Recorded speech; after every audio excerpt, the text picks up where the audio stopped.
Hello and welcome to AFS classes. AFS classes में आपका स्वागत है। आज इस वीडियो के अंदर मैं अपना दूंगा सेल्फ गिवन एग्जाम एनालिसिस आपको आईपीएस आरआरबी क्लर्क, जिसे हम ऑफिस असिस्टेंट या फिर मल्टीपर्पस लिखा होता है ब्रैकेट में, ऑफिस असिस्टेंट्स के नाम से ज़्यादा जानते हैं। तो क्लर्क वही है। इसका एग्ज़ाम हुआ आपका 20 फरवरी 2021 को। मैंने यूपी स्टेट से अप्लाई किया था। मैंने इसका प्री का रिजल्ट भी डाल रखा, अपना मार्क्स भी डाल रखे अपने मैंने, तो इसलिए आप देख सकते हो उसको भी। मेरे स्कोर कार्ड की प्ले लिस्ट में जाके मैंने सबके डाल रखे अपने IPS RRB PO, IPS RRB clerk, IPS PO RRB clerk के और आईपीएस क्लर्क का, एसबीआई पीओ का सबके डाल रखे हैं मैंने, तो आप देख सकते हो। बाकी इस वीडियो के अंदर मैं आपको सब बताऊंगा, कैसा एग्जाम एनालिसिस, अपने अटैम्प्ट ही बताऊंगा मैं कितने और कितने अटैम्प्ट होने चाहिए वही बताऊंगा। तो वीडियो को पूरा एंड तक देखना, आपको अंदाज़ा लग जाएगा पेपर कैसा आया था। अगर आप आगे साल देने वाले हो, अगले साल में कैलेंडर भी आउट हो चुका है आईपीएस का, सीईटी अगले साल से अप्लाई होगा, इस साल नहीं होगा, तो वो चिंता छोड़ दीजिए। बाकी आप एक पेपर को एनालाइज कीजिए कैसा आया था। गो अटैम्प्ट्स क्या होने चाहिए वो बताऊंगा, आपका क्वेश्चन कैसा है तो वो बताऊंगा, और लेवल ऑफ एग्जामिनेशन बताऊंगा। तो चलिए पहले मैं बता देता हूँ, 40 क्वेश्चन आते हैं आपके अंदर। तो पहले मैं बात कर लेता हूँ आपकी मैथ से, क्योंकि मैंने शुरुआत करी थी मैथ से, क्योंकि मेरा ये स्ट्रॉन्ग पॉइंट है। और अगर आपने आरआरबी पीओ में भी यही गलती करी थी कि आपने पहले जीके, जीएस, इंग्लिश ये सॉल्व करके फिर रीजनिंग और फिर मैथ्स करी थी, तो आप उसमें भी सबसे बड़ी गलती करी थी। अगर आपने अब भी यही करा होगा तो इसके अंदर भी आप यही गलती कर रहे होंगे। इसमें आपको क्या करना था, जिस हिसाब से मैं बताऊँ मैंने कैसे अटैम्प्ट किया था, पहले आरआरबी पीओ में कैसे अटैम्प्ट किया था और आईपीएस आरआरबी क्लर्क में कैसे अटैम्प्ट किया है वो बताया था, जिससे कि आप अगर देने वाले हो आगे दोबारा तो आपका पेपर अच्छा जाए। तो ये सबसे बड़ी स्ट्रैटेजी होनी चाहिए आपकी, क्योंकि आपको नहीं पता कैसा पेपर आ रहा है। पिछली बार मैथ्स में मैंने मैथ्स में करे 35 अटैम्प्ट आरआरबी पीओ में, इसकी बात नहीं कर रहा हूँ, आरआरबी पीओ की बात कर रहा हूँ मैं। तो उस वजह से मेरा स्कोर बहुत बड़ा हुआ आया होगा, वो अभी स्कोर कार्ड नहीं पता चला मुझे, इंटरव्यू की बात पता चलेगा। बाकी मैंने मैथ्स में 35 करे हैं और रीजनिंग में 29 करे हैं। रीजनिंग में थोड़े कम कह सकता हूँ मैं एवरेज से, मगर मैथ्स में मेरे को पता है मेरे टॉप के अंदर है कि टॉप बच्चों ने इतने करे होंगे, और ये सही है मेरे हिसाब से, मेरे 33-34 तो सही होंगे। बाकी आपको बताया तो क्या स्ट्रेटेजी होनी चाहिए। मैंने अटैम्प्ट कैसे करा था आरआरबी पीओ के अंदर और आरआरबी क्लर्क के अंदर भी ऐसे अटैम्प्ट किया। पहले मैंने अटैम्प्ट की रीजनिंग। रीजनिंग में मैंने कर दिया अराउंड 17 से 18 क्वेश्चन अटैम्प्ट किए मैंने। टाइम मेरा इसमें लग गया होगा, मेरे को 25 मिनट लग गए होंगे। उसके बाद मैं गया जीके पे, मैं जीए पे, उसके अंदर मैंने पूरी अटैम्प्ट कर दी 1 गो के अंदर। फिर कंप्यूटर अटैम्प्ट की मैंने 1 गो के अंदर। इन दोनों को मैंने कर दिया होगा अराउंड 17-18 मिनट में, दोनों कंप्लीट हो गई होंगी मेरी। फिर मैं गया इंग्लिश पे। इंग्लिश में क्या किया मैंने, सारा जो भी आपका एरर डिटेक्शन थे, आपके फिलर थे, आपके मतलब जो भी रिलेटेड थी, पैसेज को छोड़ के, पैसेज और सेंटेंस अरेंजमेंट छोड़ के, वो छोड़ के मैंने सारा अटैम्प्ट कर लिया। और मुझे लग गए होंगे पूरा, मतलब मेरे को पता है कि मेरे 70 मिनट बचे थे अराउंड, और मैंने ये सब कर लिया था कि इसके मैंने क्वेश्चन देख लिए थे 25 के अराउंड, और बाकी ये तीनों मैंने कंप्लीट कर लिए थे इसके पैसेज छोड़ के। उसके बाद गया मैं मैथ्स पे। मैथ्स करी मैंने। मैथ्स करने के बाद मैंने मैथ्स से कर लिए होंगे अराउंड 25 क्वेश्चन कर लिए होंगे, और देख मैंने लिए होंगे 28 क्वेश्चन अराउंड। मेरे पे बचे थे अब भी 40 मिनट। तो मुझे दिखा भाई मैथ्स मुझसे हो रही है, मैंने और क्वेश्चन को टाइम दे दिया। मैंने कर लिए पूरे 35 क्वेश्चन अटैम्प्ट कर लिए, 35 क्वेश्चन देख लिए, उसमें से मैंने 32 अटैम्प्ट कर लिए थे। फिर मैंने छोड़ दी मैथ्स, क्योंकि मेरे को पता है कि मैंने मैथ्स बहुत अटैम्प्ट कर लिए। फिर मैं गया उसके बाद रीजनिंग पे दोबारा। रीजनिंग के मैंने पूरे 40 क्वेश्चन देख लिए थे, 40 में से मैंने 29 अटैम्प्ट कर दिए। 17 पहले ही कर रखे हैं, 17-18, बाकी 11-12 बाद में कर दिए। उसके बाद मेरे बच्चे थे अब 10 मिनट, मैंने सब दे लिया था। उसके बाद मैं मैथ्स पे नहीं गया दोबारा, मगर मैं गया इंग्लिश पे। इंग्लिश में मैंने पैसेज जल्दी जल्दी पढ़ा, पैसेज कर दिया, 2 पैसेज थे दोनों कर दिए। तीसरा सेंटेंस रीअरेंजमेंट, मुझे टाइम कम बचा था इसलिए मैं समझ नहीं पा रहा था क्या ऑर्डर, मैंने छोड़ दिया। मेरे बच्चे थे अराउंड 3 मिनट। तो उन 3 मिनट में वापस गया मैं मैथ्स में। वो जो आखिरी 5 क्वेश्चन छूट गए थे मेरे, वो थे सारे अर्थमेटिक के। एक एज का रिलेटेड क्वेश्चन था, ऐसे कुछ क्वेश्चन थे सारे। एक पार्टनरशिप पे था, एक एस पे था। उनमें से मैंने 3 क्वेश्चन कर दिए।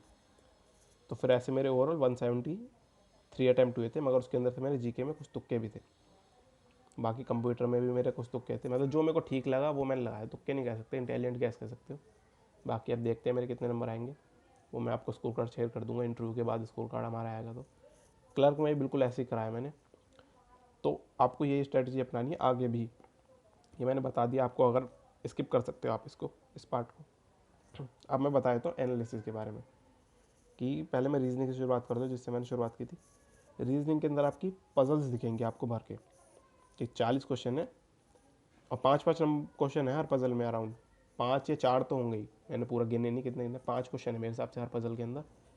तो आपकी अराउंड 5 पजल तो कम से कम है, शायद 5 पजल होंगी, 6 भी हो सकती है, 5 तो थी, हमें पर्टिकुलर ध्यान नहीं।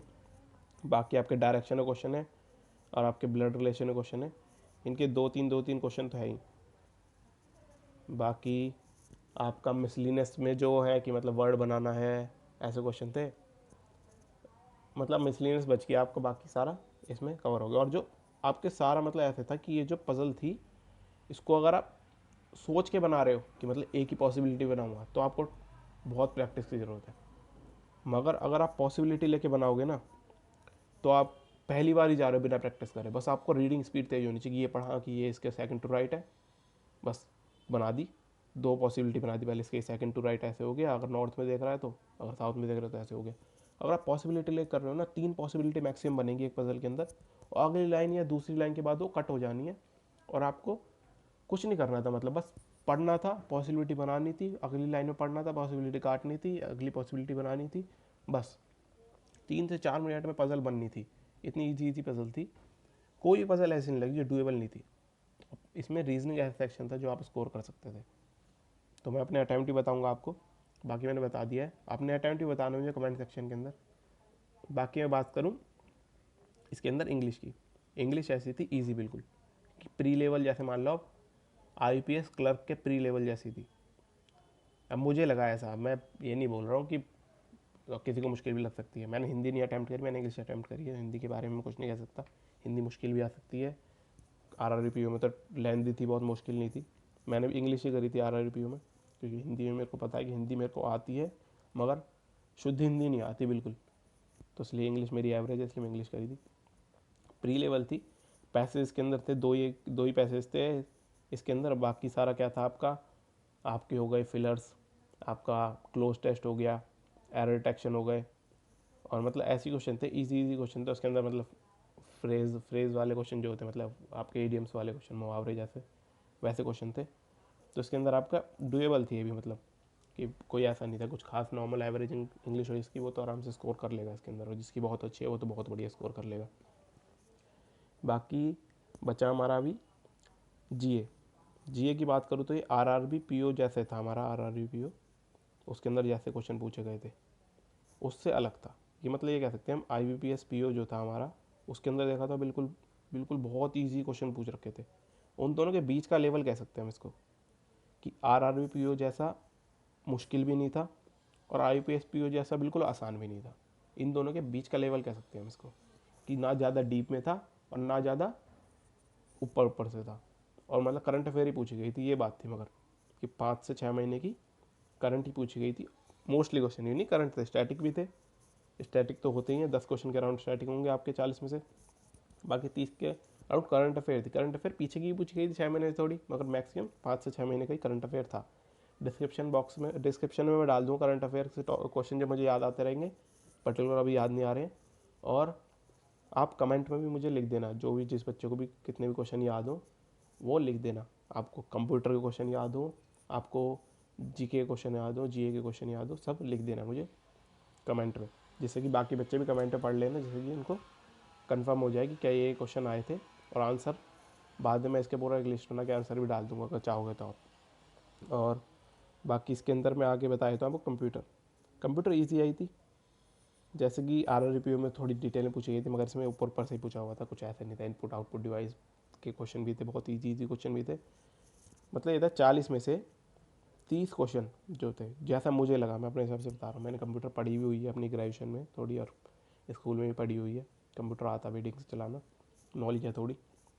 30 क्वेश्चन ऐसे थे कि जो मतलब बिल्कुल ऐसे ही थे कि पढ़ के सोचना भी नहीं है, कर दो बस टिक, ऑप्शन से भी एलिमिनेट करके कर सकते हो आप। इजी इजी क्वेश्चन थे, मतलब बिल्कुल थोड़ा बहुत पता होना चाहिए, primary secondary memory, input output device, और थोड़ा लेयर्स के बारे में पता होना चाहिए, 7 लेयर्स जो होती है, ऑपरेटिंग सिस्टम क्या होता है, सिस्टम सॉफ्टवेयर क्या होते हैं, एप्लीकेशन सॉफ्टवेयर क्या होते हैं, ये सब ये पता होना चाहिए बस। बाकी कुछ खास नहीं पूछ रखा था, बहुत ईजी था, ये सेकेंडरी मेमोरी वगैरह ये सब पता होना चाहिए था, तो इसके अंदर ईजी था। बाकी अब आखिरी बचा आपका मैथ्स। मैथ्स जैसे कि RRB PO में पिछले साल की बात कर रहा हूँ 2019 में बहुत मुश्किल आई थी।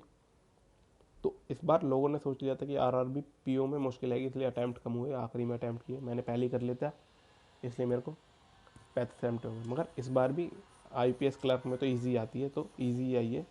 इसके अंदर ऐसा था कि अर्थमेटिक थे, DI भी ईजी थी, कुछ ज़्यादा खास नहीं थी।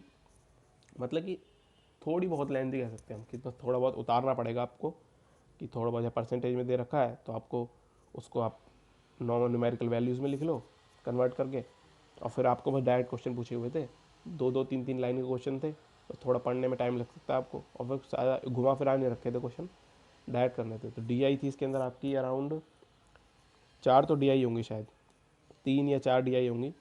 मैं DI का भी आपको एक्सप्लेन कर दूंगा, कमेंट वगैरह सेक्शन में लिख दूंगा मैं कैसे कैसी बार ग्राफ DI थी, कैसी थी। बार थी आपकी, एक पाई थी, ऐसे। और आपके अर्थमेटिक के क्वेश्चन थे इसके अंदर अराउंड आपके 10 से 12 क्वेश्चन शायद अर्थमेटिक के होंगे, जितना मेरे को ध्यान है। बाकी आपके सीरीज़ हो गई आपकी मिसिंग और रॉन्ग सीरीज़, और आपके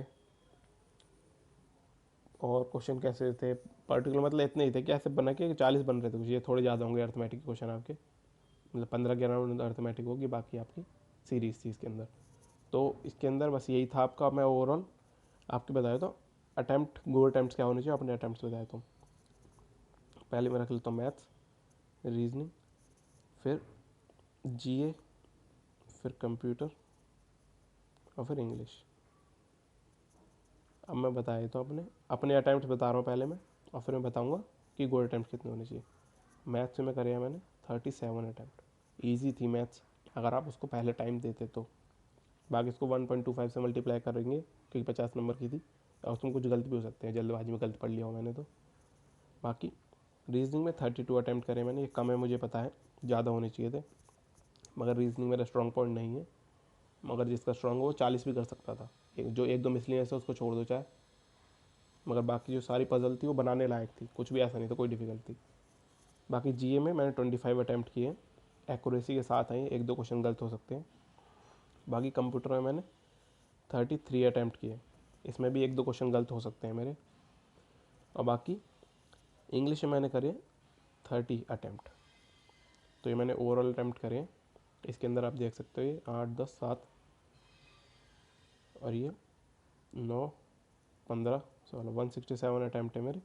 अब इसके अंदर ओवरऑल मार्क्स मैं कैलकुलेट नहीं करे मैंने कितने बनेंगे मैथ्स और रीजनिंग के मिला के, ऐसे ओवरऑल 167 अटैम्प्ट है। मैं गोल्ड अटैम्प्ट की बात करूँ तो आपके 20+ अटैम्प्ट तो होने चाहिए मैथ्स में, क्योंकि बहुत लोगों की मैथ्स ख़राब होती है, इसके हिसाब से लेके चल रहा हूँ। बैंक में खासकर मैथ्स ख़राब होती है बहुत सारे लोगों की, अर्थमेटिक। बाकी रीजनिंग में आपके भाई 35, मैं कम नहीं लेके चल सकता 35, क्योंकि रीजनिंग में नहीं स्कोर, मैथ्स में स्कोर नहीं करोगे, रीजनिंग में स्कोर करना पड़ेगा आपको 35। नहीं तो अगर मैथ्स में 25 कर रहे हो तो रीजनिंग में 30 कर लो, मतलब इन दोनों के ओवरऑल मिला के आपके 55+ अटैम्प्ट होने चाहिए, मतलब ये है। और आपके GA में 20 से 25 के अराउंड सही अटैम्प्ट है, अगर आप एक्यूरेसी के साथ कर रहे हो। ये सारे 100% एक्यूरेसी की बात कर रहा हूँ मैं। कंप्यूटर में आपके 25 अटैम्प्ट बहुत सही है। बाकी इंग्लिश में भी आपके 20 से 25 अटैम्प्ट बहुत सही है। और हिंदी में मुझे पता नहीं कितना कैसे गया होगा, हिंदी जिनकी अच्छी है वो अच्छा कर लेते हैं, जिनकी ख़राब होती है या फिर इंग्लिश की कन्फ्यूज जाता है कि इंग्लिश की जगह हिंदी कर लेता हूँ, उन्हीं ख़राब जाती है। तो इसलिए इंग्लिश और हिंदी में सोच समझ के चेक करना चाहिए। बाकी स्विच भी कर सकते हो बीच में आप, मगर टाइम वेस्ट हो जाता है उसमें। तो बाकी ओवरऑल मैंने सब कुछ बता दिया है। आपको कुछ भी डाउट है कमेंट सेक्शन में पूछ लेना, अपने अटैम्प्ट कमेंट सेक्शन में बता देना, क्वेश्चन जो याद हो वो कमेंट सेक्शन में बता देना, बस इतना करना है आपको। और वीडियो को लाइक कीजिए, शेयर कीजिए और चैनल को सब्सक्राइब कीजिए। थैंक यू आपका वीडियो देखने का।